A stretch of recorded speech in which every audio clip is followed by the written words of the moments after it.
Magandang araw, Pilipinas. Dagdag pahayag o paliwanag sa online gaming.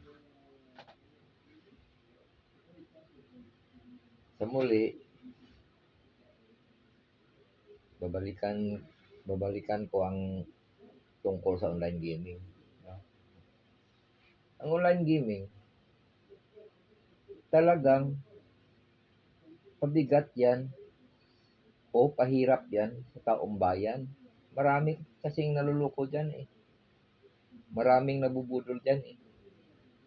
Wala talagang pakinabang yan sa taong bayan o sa inang bayan.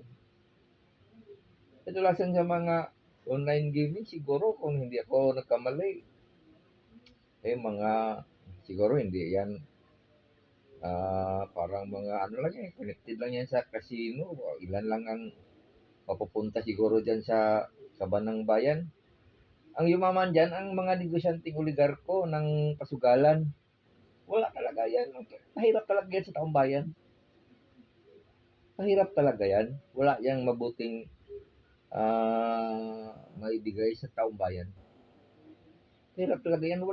Hindi yan umiikot dyan ang mga negosyo. Wala yan.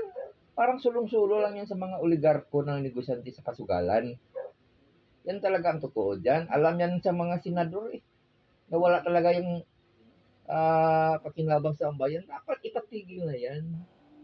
Ang laki ng bilyon-bilyon ang Intel Fund. Bakit hindi na mapatigil yan? Dapat ipatigil na yan. Wala talagang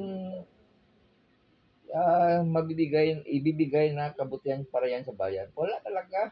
Pahirap talaga. Pabigat sa taong bayan yan. Salamat po.